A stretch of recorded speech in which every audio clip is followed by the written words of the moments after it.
تو آئیے سنتے ہیں آج کی ویڈیو میں امیر بننے کے لیے موکلات یا جنات کو قابو کرنے کی ایک خوفناک کہانی۔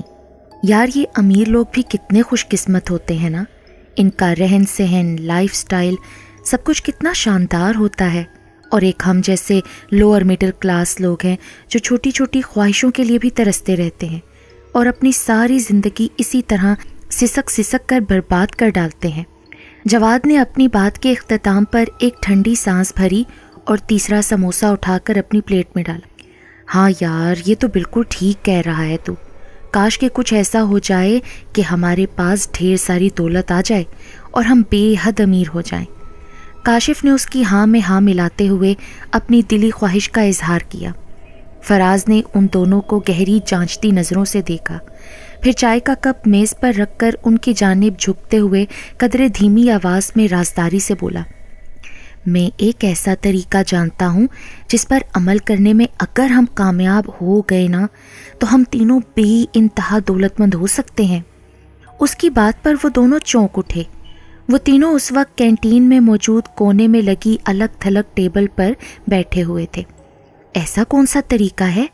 جواد نے تجسس سے پوچھا۔ فراز نے بنا اس کی بات کا جواب دیے اپنے بیگ میں سے ایک کتاب نکالی اور اسے ان دونوں کے سامنے میز پر رکھ دیا۔ یہ کیا ہے یار؟ کاشف نے کتاب کو الٹ پلٹ کر دیکھا۔ اس کتاب میں موکلات کو اپنے قابو میں کرنے کا مکمل طریقہ موجود ہے۔ اگر ہم تینوں اس طریقے پر عمل کر کے موکلات کو اپنے قابو میں کرنے میں کامیاب ہو گئے نا تو ان کے ذریعے سے ہم بے حد دولت کما سکتے ہیں۔ لیکن موکلات کو اپنے قابو میں کرنا اتنا آسان نہیں ہے نا، اس کے لیے تو باقاعدہ کسی عامل کی ضرورت ہوتی ہے، اور ہمیں تو اس متعلق بالکل بھی آگاہی نہیں ہے۔ ہم یہ کیسے کر سکتے ہیں؟ کاشف نے تعجب سے پوچھا۔ ہاں تم بالکل درست کہہ رہے ہو، واقعی یہ سب اتنا آسان نہیں ہے، بلکہ انتہائی خطرناک عمل ہے، اور اس عمل میں ہم سے سرزد ہونے والی ذرا سی بھی کوتاہی ہمیں موت کے منہ میں دھکیل سکتی ہے۔ تاہم یہ اسی صورت ممکن ہے جب ہم سے عمل میں کوئی غلطی، کوئی کوتاہی نہ ہو۔ اس کے بارے میں نے کافی معلومات اکٹھی کی ہیں، گزشتہ 6 ماہ میں بے شمار کتابیں پڑھ چکا ہوں، کافی ریسرچ بھی کی ہے، لہٰذا جنات کو اپنے قابو میں کیسے کیا جاتا ہے اس کے متعلق میں مکمل معلومات حاصل کر چکا ہوں۔ بس اپنے منصوبے پر عمل درآمد کے لیے مجھے تم دونوں کی ضرورت ہے۔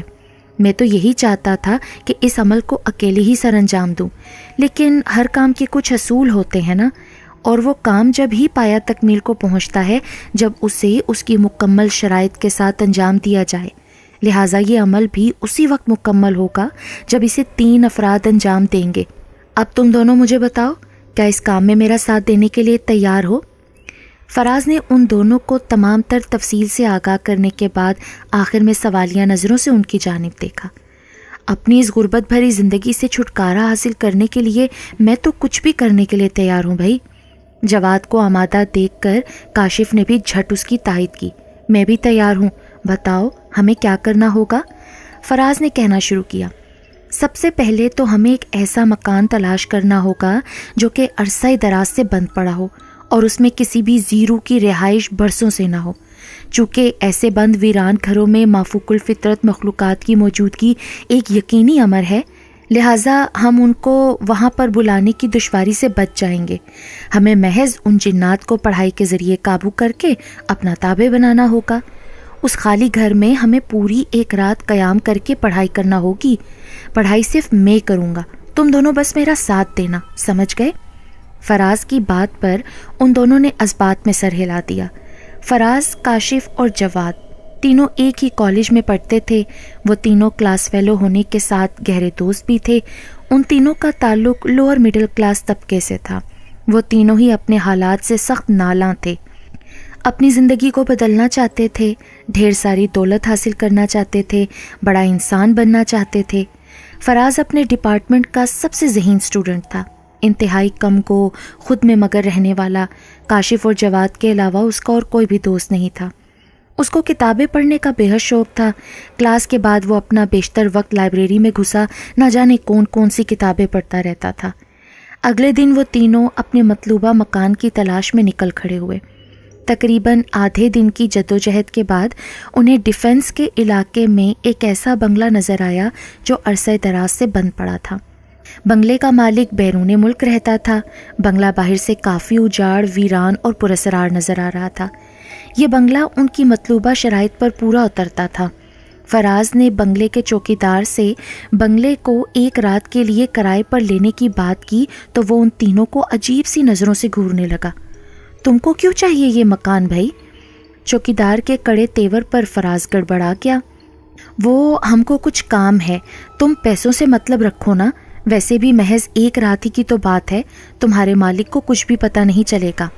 او بھائی، اس گھر پر نا آسیب کا سایہ ہے، رات تو بہت دور کی بات، کوئی دن کو بھی ادھر کا رخ نہیں کرتا، سمجھے تم؟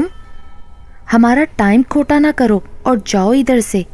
چوکیدار کی باتوں پر فراز کا دل بلیوں اچھلنے لگا۔ اسے اپنی منزل بے حد قریب نظر آ رہی تھی۔ اس نے جیسے تیسے چوکیدار کی منت سماجت کر کے اس کے منہ مانگے دام و رقم دے کر ایک رات کے لیے مکان کو کرائے پر دینے کے لیے رضامند کر ہی لیا تھا۔ اس کے بعد وہ تینوں گھر کے اندر چلے گئے۔ آئے اچھی طرح سے سارے گھر کا جائزہ لینے کے بعد فراز نے اوپر کی منزل پر سب سے آخر میں بنے ایک الگ تھلگ کمرے کو اپنے عمل کے لیے منتخب کیا تھا۔ اس نے کمرے کے عین وسط میں سندور سے ایک گول دائرہ کھینچ دیا۔ اس کام سے فارغ ہونے کے بعد وہ تینوں اس حصار کے اندر بیٹھ گئے اور رات گہری ہونے کا انتظار کرنے لگے۔ 400 گہری تاریک رات پھیل چکی تھی۔ فضا میں دور دور تک پرہول سناٹا چھایا ہوا تھا۔ تارکول کی سڑک کنارے لگے اکا دکا لیمپ دبیز دھند کے باعث گہری تاریکی کو ختم کرنے میں ناکام نظر آ رہے تھے۔ رات بے حد سرد تھی۔ سڑک پر دور دور تک کسی زیرو کا نام و نشان نہ تھا۔ سڑک کے دونوں اطراف کھڑے گھنے دیو کامت درخت جب ہوا کے زور پر جھونکتے تو ان پر کسی بھوت کا گماں ہوتا تھا۔ ہر طرف سناٹے اور خاموشی کا راج تھا۔ ایسے میں وہ ویران بنگلہ کچھ اور بھی وحشت ناک اور آسیب زدہ لگ رہا تھا۔ گارڈ اپنے کیبن میں پڑا اونگ رہا تھا۔ فراز، کاشف اور جواد رات کے اس پہر بنگلے کے اندر موجود اوپری منزل کے کونے والے کمرے کے عین وسط میں کھینچے گئے حصار کے اندر بیٹھے ہوئے تھے۔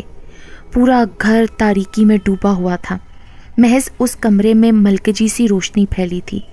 فراز نے کتاب کھولی اور پڑھائی شروع کرنے سے قبل ان دونوں کو مخاطب کیا۔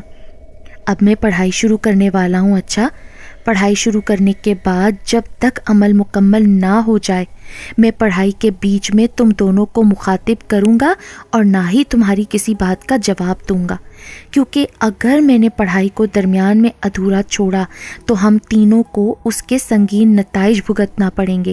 لہٰذا تم دونوں میری چند باتیں اچھی طرح سے ذہن نشین کر لو۔ جو عمل ہم اس وقت کرنے جا رہے ہیں اس کے بعد موکلات اپنی شکلیں بدل بدل کر مختلف روپ دھار کر ہمارے پاس آئیں گے، مختلف ہیلے بہانوں سے ہمیں مجبور کریں گے کہ ہم اپنی پڑھائی ادھوری چھوڑ دیں اور بس کسی طرح اس دائرے سے باہر نکل جائیں۔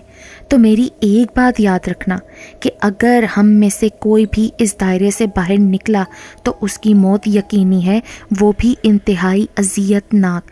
لیکن جب تک ہم اس دائرے کے اندر موجود ہیں وہ ہمیں کوئی نقصان نہیں پہنچا سکتے۔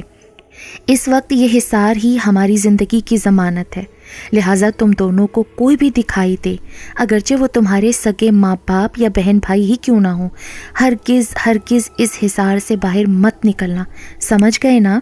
فراز نے ان دونوں کو صورتحال کی سنگینی سے آگاہ کرنے کے بعد آخر میں سوالیہ نظروں سے دیکھا تو ان دونوں نے اس بات میں سر ہلا دیا۔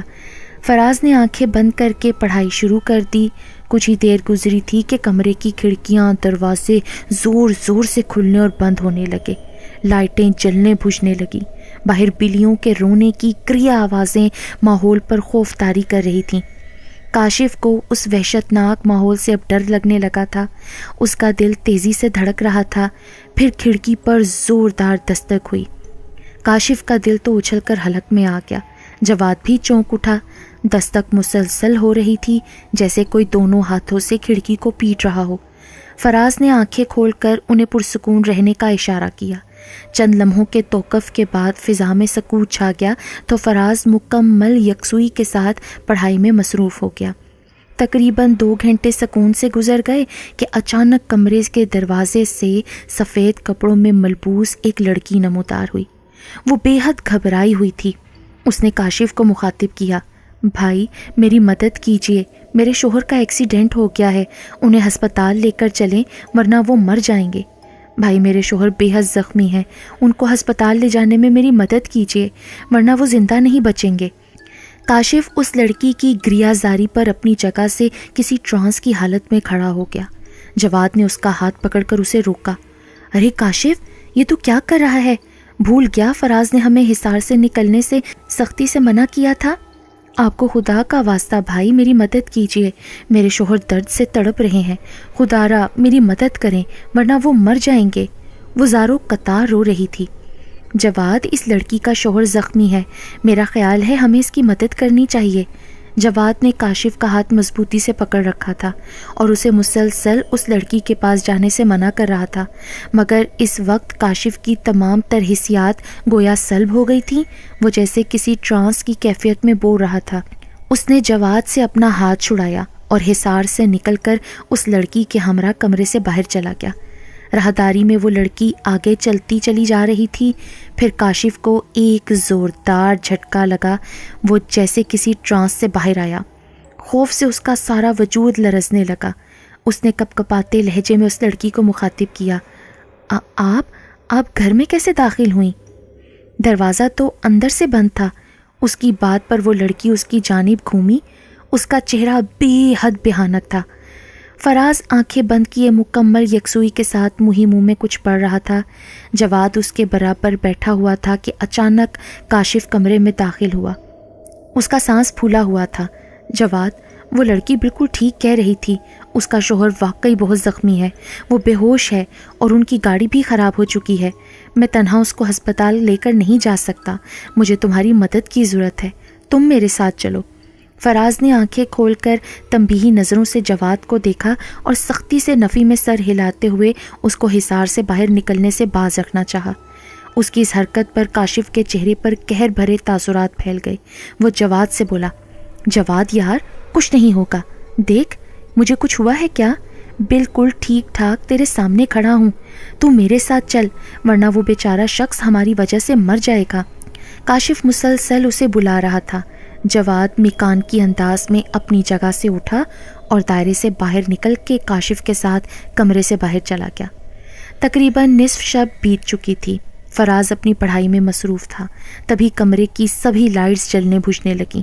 پھر کمرے کے دروازے سے ایک لڑکی نمودار ہوئی۔ اس کے لمبے بال اس کے چہرے کے اطراف میں بکھرے پڑے تھے۔ وہ آہستہ روی سے چلتی ہوئی فراز سے چند قدموں کے فاصلے پر حصار میں بیٹھ کر اونچی آواز میں رونے لگی۔ اس کی بھیانک آواز سے فراز کا دل بیٹھا جا رہا تھا۔ اس نے بھی اپنی آواز بلند کر دی تھی۔ کافی دیر وہ اسی طرح روتی رہی، پھر ایک دم سے خاموش ہو گئی۔ اس نے اپنا چہرہ اوپر اٹھایا تو فراز کانپ کر رہ گیا۔ اس کا چہرہ بے حد بھیانک تھا، سرخ انگارہ آنکھیں، سیاہ چہرہ۔ وہ بھاری مردانہ آواز میں گرجی، بند کر اسے ورنہ تجھے چیر کے رکھ دوں گا، بند کر ورنہ تیرا بھی وہی حشر کروں گا جو تیرے دوستوں کا کیا ہے۔ تجھے کیا لگا تو اتنی آسانی سے مجھے اپنے قابو میں کر لے گا؟ تیرا تو میں وہ حال کروں گا کہ تیری 7 پشتیں یاد رکھیں گی۔ باہر نکل۔ اس کی خوفناک دھاڑ سے کمرے کے در و دیوار لرز رہے تھے۔ فراز کے رونگٹے کھڑے ہو گئے، مارے دہشت کے اس کی روح فنا ہونے لگی۔ خوف کے باعث اس نے اپنی آنکھیں میچ لیں۔ چند لمحوں کے توقف کے بعد فراز نے ڈرتے ڈرتے آنکھیں کھولیں تو کمرہ مکمل طور پر اندھیرے میں ڈوبا ہوا تھا۔ اس نے چاروں جانب نظریں دوڑائیں تو اس کی چیخ نکل گئی۔ وہ کریا صورت لڑکی بالکل اس کے دائیں جانب دائرے سے باہر بیٹھی ہوئی تھی کہ ہاتھ بڑھاتی تو اسے چیر کے رکھ دیتی۔ وہ بری طرح سے اسے گھور رہی تھی۔ نکل حصار سے باہر، تجھے زندہ گاڑ دوں گا۔ میری اجازت کے بغیر میرے گھر کے اندر گھس آیا ہے تو میں تجھے زندہ نہیں چھوڑوں گا۔ یوں لگ رہا تھا جیسے کئی آدمی مل کے چیخ رہے ہوں۔ ڈر کے مارے فراز کا برا حال ہو رہا تھا۔ حواس ساتھ چھوڑ رہے تھے، تاہم اسے ایک بات اچھی طرح یاد تھی کہ چاہے کچھ بھی ہو جائے وہ ہرگز اس حصار سے باہر نہیں نکلے گا۔ اگلی صبح جب چوکیدار چابی سے دروازہ کھول کر گھر کے اندر داخل ہوا تو اسے جواد اور کاشف کی کٹی پٹی لاشیں راہداری میں پڑی ہوئی ملیں، جبکہ فراز کمرے میں حصار کے اندر بے ہوش پڑا ہوا تھا۔ اس نے گھبرا کر فوری پولیس کو اطلاع کی۔ فی الحال بنگلے کو سیل کر دیا گیا تھا۔ چوکیدار سے بھی پولیس نے کڑی تفتیش کی تھی۔ پوسٹ مارٹم کے بعد جواد اور کاشف کی لاشیں لواحقین کے حوالے کر دی گئی تھیں۔ پوسٹ مارٹم کے مطابق کاشف کی موت حرکت قلب بند ہو جانے کے باعث ہوئی تھی، البتہ ان دونوں کے جسموں پر کسی درندے کے نوچنے کے نشانات موجود تھے۔ جسم کی تمام ہڈیاں ٹوٹی ہوئی تھیں۔ گو کہ گزشتہ تمام رات حصار کے اندر موجود رہ کر فراز نے اپنی جان تو بچا لی تھی، تاہم مافوق الفطرت مخلوقات کے روح کو لرزا دینے والے جان لیوا بھیانک روپ کی تاب نہ لاتے ہوئے وہ اپنا ذہنی توازن کھو بیٹھا تھا۔ اپنے ڈپارٹمنٹ کا سب سے ذہین اسٹوڈنٹ اب ہوش و حواس سے بیگانہ دھول مٹی سے اٹا شہر کی گلیوں، سڑکوں اور کوڑے پر پھرتا رہتا تھا۔ فراز نے اپنے مقصد کو پایہ تکمیل تک پہنچانے کے لیے اپنے تئیں بہترین پلاننگ کی تھی، تاہم وہ نہ سمجھ اس بات کو فراموش کر بیٹھا کہ وہ 23-22 سال کا نوجوان ہے، کوئی پیشہ ور عامل نہیں۔